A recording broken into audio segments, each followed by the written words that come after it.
Thank you. I'd like to acknowledge the traditional owners of the land of which we are on, the Yugara and Turrbal tribes, elders past, present and emerging. Thank you for being part of this incredible event today. It's a headline event for Brisbane 2032. Already the energy in that room is just amazing. It symbolises and involves 500 of the most impressive people who really are part of our community, the community of Queensland, and what we are doing to bring all corners of this country actually and bring this whole event to life. To make Brisbane 2032 a success, I think beyond all others, as the Premier and others, the Lord Mayor have talked about, and I'll talk about in a minute, we need to capture all their ideas. We're at the wide end of the funnel and we're narrowing, but this is the beginning of a process that will be sustained well beyond the actual Olympics itself, the Paralympics themselves. When I spoke, I talked about this as a movement. It's a movement because it is continually going on. It's a catalyst to human life, and I think the Susie O'Neill's speech that she gave, and Ian and Jock when they spoke and I spoke, we talked about the power of sport to do that, and to have this opportunity, this privilege, as Kirsty Coventry said, and the pressure, which she also said, to put on this event is absolutely, totally unique, and we've got to grab this opportunity. So Brisbane 2032 gives us a chance to amplify all of our local ambitions, to bring to reality on the global stage, and by really creating something that can be an achievement, a human achievement, across all aspects of our life through the prism of sport. To unlock this power and opportunity, we are going to answer some key questions at the forum today. How do we do that? The how. We know who, that's us, but how? Okay? What do we want to become, aspirationally, inspirationally, and how do we want the world to actually truly see us? So together, we're going to author a legacy plan that showcases to the world what is possible in the 21st century with the best of Brisbane, Queensland and Australia at the heart of it. Now over to Madam Premier. Thank you, Andrew. And can I just say how wonderful it is to have over 500 people here today from right across Queensland sharing with us their ideas and vision for a lasting legacy as part of the Olympic and Paralympic Games. As we said, it's not just the 10 years leading into the Olympics, it's the 10 years afterwards. And this will be the catalyst for transforming how we look at ourselves, but also too how the world looks at us. We have a once-in-a-lifetime opportunity to really transform our city, our region and our state and grasp all of the opportunities. Today, to kick-start off this Legacy Forum, I'm very pleased to announce a joint collaboration with the University of Queensland with a Centre of Paralympic Excellence. This is world-class.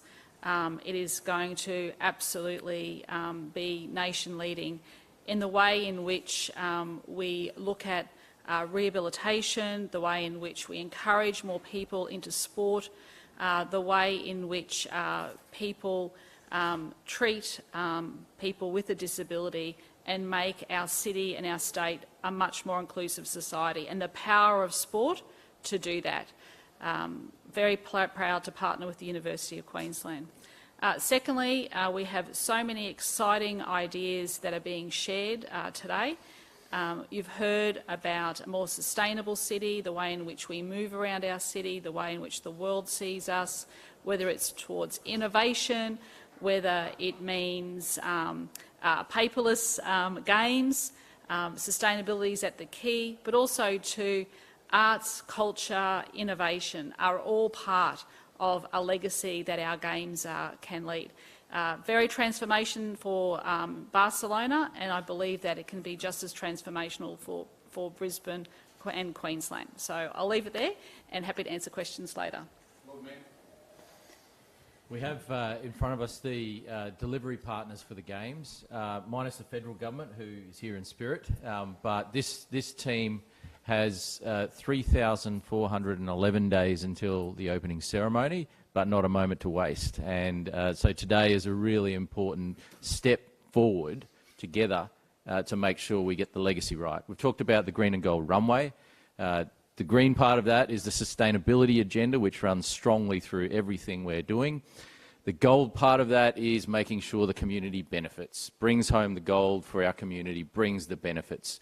And that will come across every sector of the economy, every part of the state, and it's what we're focused on today.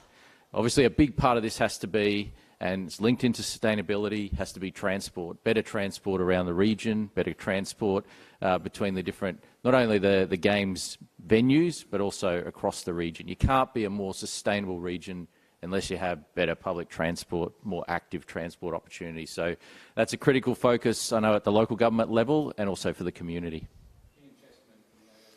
Thanks very much. It's exciting to be here with so many people with so much energy in the space to make sure we make the most of this opportunity as we head to 2032 and then head beyond to 2042. My message today was clear, and I was pleased to see it also spoken about so well by Susie, by Kirsty Coventry from the IOC. Sport is at the heart of the Olympic Games, and sport must be at the heart of the Olympic Games legacy and our legacy planning. We need a strong sports system to make sure that we produce the champions who will inspire the next generation at these Games. And we need a strong sports system because sport engages so many people across so many different regions. So our Olympic sports programs, there is something for everybody, and we know no matter where you live in the country, Queensland, in the big cities, and in the rest of the parts of Australia, sport can play a wonderful role in engaging people, motivating people, and producing outcomes well beyond just sport achievements on the field of play. It leads to healthier communities, it leads to better health outcomes in terms of things like obesity, smoking cessation. We need really strong messages coming out around about the benefits of sport for mental health and how it can help communities grow and social cohesion grow. So it's a wonderful opportunity that we have. I think everyone's very excited about using the power of sport to make real and lasting changes and to really build a strong sports system that will ensure that the home team is successful, and we know if you want to have a successful Games, you have to have a successful home team. So we need to build a strong sports system, but the benefits that come from that will last for decades to come, and we'll also see really strong communities developed, and it's exciting to be at this point, knowing that time is already on the move, and there'll be great minds and energy going into producing the best way to go about those things. So thank you. Thank you. Indeed, Ian, something for everyone. This morning's announcement of the Paralympic Centre of Excellence, the commitment from the Queensland Government towards that is truly breakthrough. That is truly bringing legacy to life right now. And I'd like to say two things about that. The first is, as the Premier said, this is world-class, cutting-edge idea.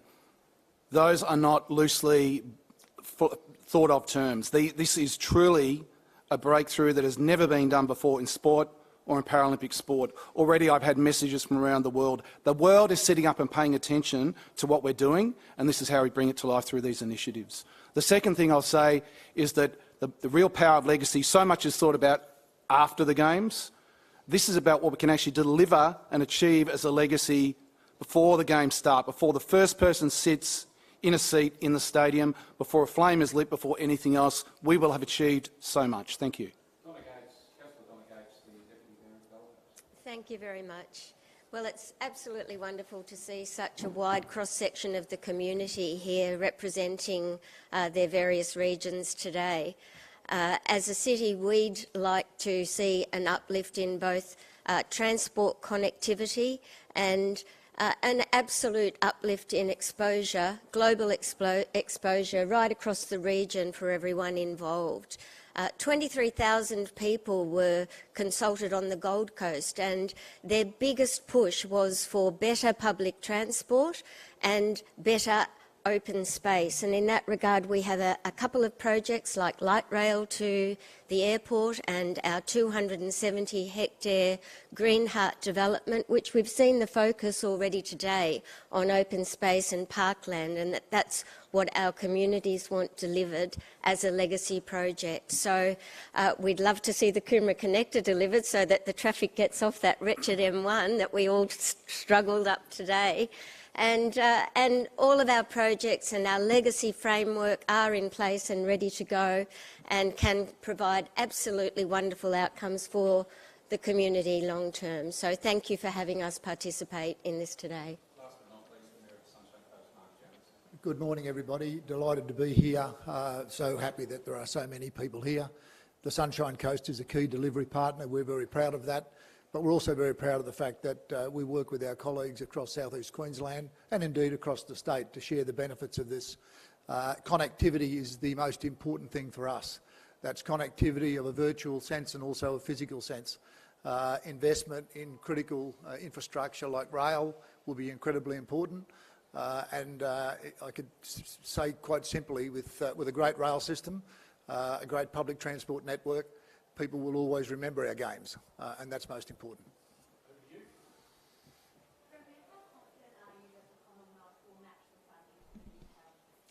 Well, that's a matter for them, but we put our $44 million on the table. UQ has put their matching contribution, and now that's a matter for the federal government. I think the university has reached out to them. Premier, on the First Nations Cultural Centre, just to rival the Sydney Opera House, the South East Queensland City deal included $3 million for a detailed business case. What is the progress of that business case, and does the state government need to move more quickly to secure a site for it, considering space constraints, particularly in the South Bank? We're actively looking at a site for that at the moment, so there is progress in relation to that, and you'll probably get more of an update in our budget middle of the year. Sorry, in 2019 your government made a $2 million investment to assess options for that cultural centre. What was the outcome of that? We're assessing those options at the moment, and you'll hear more about that in the budget middle of the year. Is the Palaszczuk Centre of Excellence dependent on federal funding, or will it go ahead and just fund by state and university? Well, there's a good start there of $88 million, so work can commence, and it'll depend on how big it is, depending on whether or not we get that federal contribution. But of course, a legacy is delivered by all levels of government, and I just believe that this is something we had to go ahead with now. It's absolutely critical, and it also complements the Albion Indoor sports complex that the council's been spearheading as well, at Albion. Yeah. Now that we're getting closer to the Games, are you going to start focusing on the branding of Brisbane or Queensland? It's kind of one of the or the other. That's probably that's a matter for the board, so I'll let the President talk about that. Brisbane. We've heard Barcelona today, we've heard London. Neither of those two are new norms. We are new norms. We are the beginning of a new era of Olympics, and I think we signed up for that, the host contract, which means we have a challenge in front of us to respond to a question like that, and we're going to leave no stone unturned. The criticality of the region, Brisbane, Sunshine Coast, Gold Coast, Toowoomba, is not lost on us. We are now in a massive intake of inputs from all parts of the state, actually in the country and across the world, about Brisbane 2032 and branding it in the new norms. Pre-legacy, as in pre-games, post-legacy, as in post-games, is a big piece of that. And we want to have an economic benefit that's sustainable. And so that's part of the new norms as well. And so this is where the IOC, who is actually visiting us this week and will be visiting us next week, trust me, they have given the Games here because they know this part of the world can deliver something that they need to sustain the Olympic movement. So we are well in motion on a brand, but we're not going to give you that at the early stages of it. We're at the listening stages of it. What is the name, though, that you would like people to think about? Well, clearly, the Lord Mayor was not glib in making his comment. It's Brisbane. I mean, we are in Brisbane. And so, but what does Brisbane 2032 mean is a very different answer. Okay, so that's the new norms answer I just gave you, but clearly it's the city of Brisbane. When will we have an idea on the mascot for the Games, and how do you personally feel about the idea? The bin chicken? Is that the bin chicken? So, look, yes, I know. Actually, I went down some stairs with one the other day. I was taking bets on whether this would be mentioned today. So, well, look, mascot is way in our future. It's 3 or 4 years before Games. So, look, there's momentum. The word momentum is not lost on any of us, like the Paralympic Centre of Excellence. There's going to be a lot of things we're going to be talking about leading to something like that, and we want everyone's input to that, including a lot of school children. I mean, I love the video in there today with the kids and talking about the Kids Olympics. Maybe we should talk about that, Premier. But certainly that's one of the last things that you'll see. Pre that, how we build up momentum and how we actually get excitement. Okay, we're getting a lot of inputs from LA and Paris right now on what they're doing. And I've got to tell you, Paris is going to be sensational. Okay, and this is stuff that doesn't get written about, but what they're doing to get their pre-games momentum, we're going to learn from that. We're a little further away than they are, of course. What's the process for what makes the draft legacy plan and then the final one? How do you get all these hundreds of thousands of ideas? Premier or the ministers? Well, over the next 2 or 3 months, we will develop a plan that will then go out to the public. So we already have a legacy committee. They've been working very hard with Minister Hinchcliffe. Then you've had all the ideas from around the state. And then, of course, today they're into different breakout groups where even more ideas will be facilitated. So the whole idea is to drill down to those key ones that we will work on to deliver. Just on legacy, South East Queensland will need a new water source by the time the Olympics come around. Will we see recycled water being used in the drinking water supply for the region? There's no need for that at the moment. We have adequate supply. But I mean, by the time the Olympics come around, we will need a new water source. So what will that be? There's planning taking place at the moment, and we'll release our plans close to the time, but there is no need for recycled water at the moment. Just one for the mayors. All three of you mentioned transport being a big factor, particularly for Mayor of Sunshine Coast. I know in the infancy of the idea, you mentioned that the Olympics had to be a catalyst for the infrastructure that was going to be needed regardless of whether we won the games. Rail, you often talk about. Are you happy with planning, if there is any, for any rail connectivity between your region and Brisbane? And if there is, tell us about it. We'll see 2 million more people in South East Queensland over the next 20 years, so 1 million of those prior to the Olympics.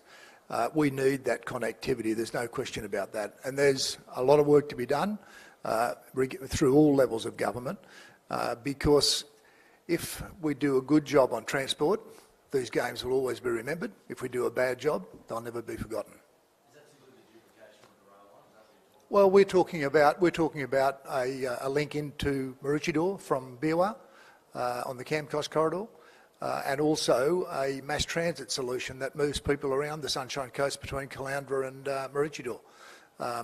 It's a big ask, but going to be incredibly important. Otherwise, those 2 million extra people will create gridlock like we've never seen. And the efforts of the mayors in the original bid for the Games to bring forward that investment, clearly we need support from the state and federal governments on those areas. We're working with the Mayor on the Camcost study. We recognise that that is a vital link from Biwa into Maroochydore. And of course, how people travel up and down the spine of the Sunshine Coast is something we're working with the Mayor on. Mandy, did the decision to move the Coordination Authority into the Government Department will help whether transport goals? Well, yes, I do. I mean, I'll be involved in the oversight group, the leadership group, so that will certainly be a very hot issue for us and will continue to be. To move people around, as I say, with another 2 million people living in SEQ, will become a very high priority.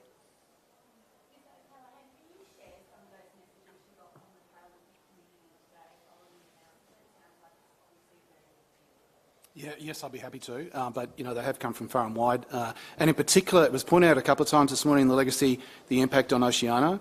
Right now, there's an Oceania event going on in Solomon Islands, and there's been a lot of challenges over in Solomon Islands, and that is done on an absolute shoestring. It's done with no resources, no global resources, no support. Making a success in Oceania, I feel, is part of our obligation. It's part of the obligations that are in the Olympic host contract, and we are determined, as a sport industry, to make sure the impact is felt across Oceania.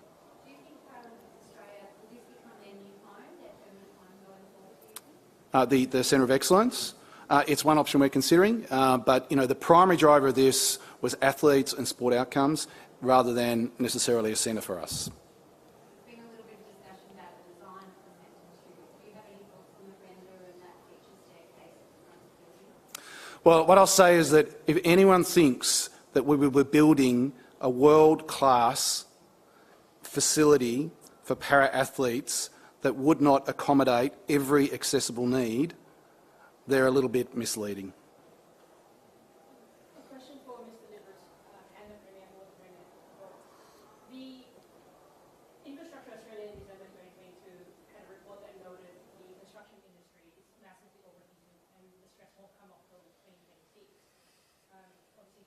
2032 is a massive infrastructure package.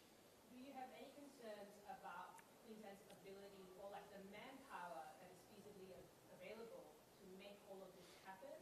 And what I guess is being done to ensure that we have enough people to build all of this? I'm confident we'll get enough people. First and foremost was the agreement we struck with the federal government in terms of the infrastructure funding, so that's a big tick, that's all sorted.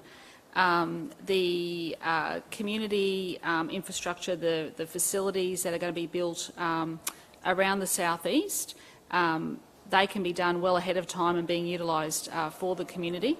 But also to the timing of Cross River Rail, for example, with the Gabba is perfectly timed, because once they finish with the station build there, then they move to do the deconstruction of the Gabba. So workforces move around. They are very agile. They move from project to project, just they do with the Bruce Highway, the M1, and soon the Coomera Connector. So, you know, we will, of course, be keeping a tight rein in relation to the amounts that have been allocated for that. Yeah. The Olympics though also comes at a time where Queensland is embarking on its energy plan, right? So the timelines are quite similar. 2 pump hydros, copper stream, tradies don't grow on trees. Where are we going to find it? Yeah, but as you know, of course, and that's a great question, Majura, because a lot of that infrastructure that you talked about as part of the energy plan is in regional Queensland. So it's not actually impacting on the southeast workforce. I mean, just in terms of federal policy, there's been a big pushback, as we've all seen from Port Kembla, about the idea of having a submarine base there. Brisbane was mentioned along the way. It was a base during World War II. Is that something that you're prepared to contemplate, or anything you discuss with the federal government? I've had no discussions with the federal government. They are federal government decisions.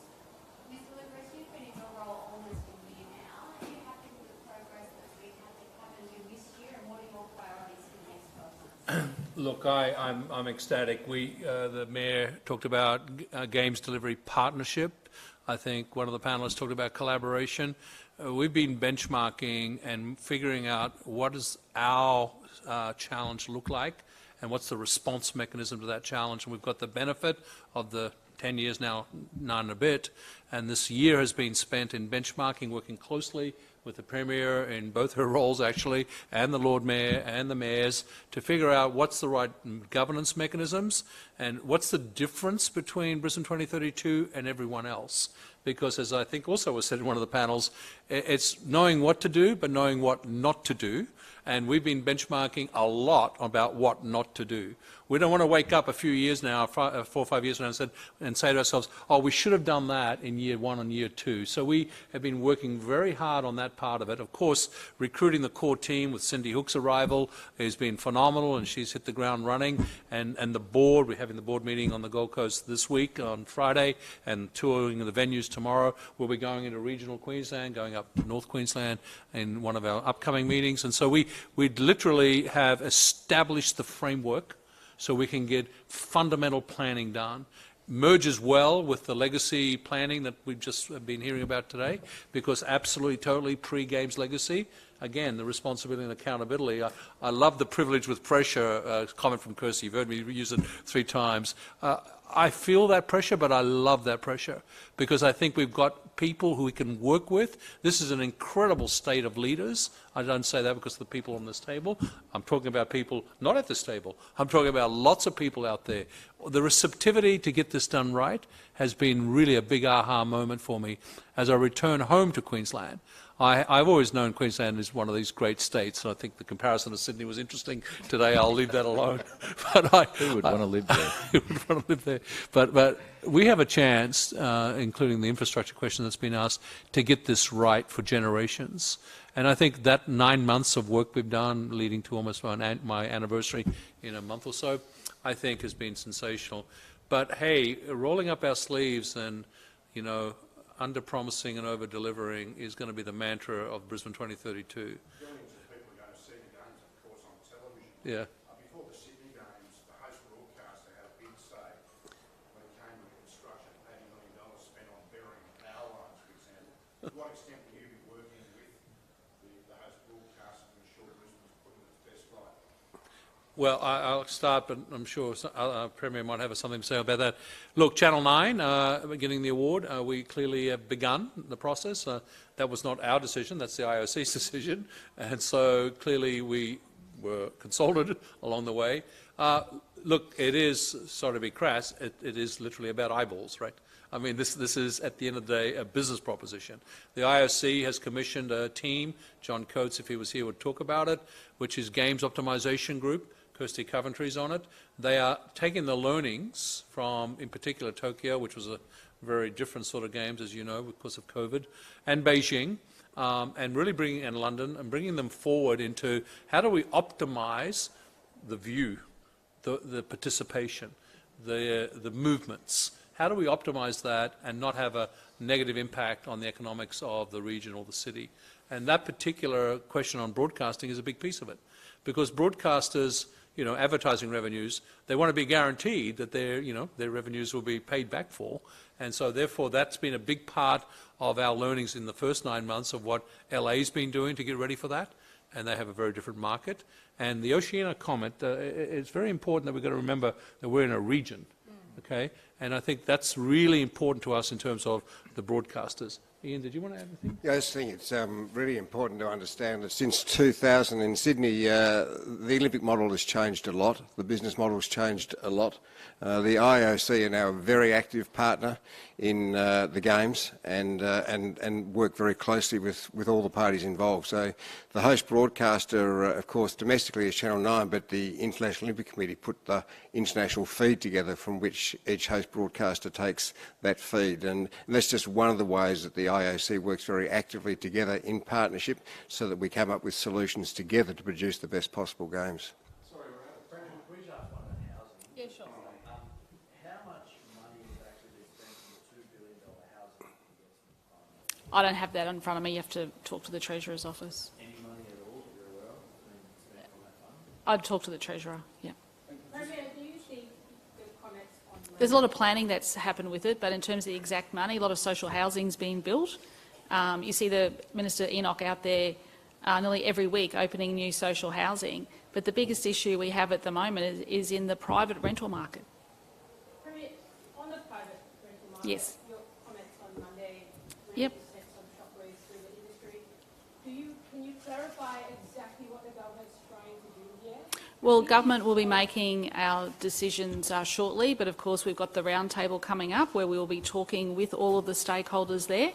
But what we are not talking about is a rent freeze. But what we do see in some other jurisdictions is that rents go up, they go up every year, they don't go up 6 monthly. So look, there's a lot of rental stress out there, and don't think for one moment that 700,000 people in the rental market are not feeling where sometimes you've got people putting up rents $200 or $400 a week, which is having a massive impact on people's ability to spend and pay for essential items. And also too, we've heard recent reports of some companies sending out to people saying now is your time to dramatically raise rents.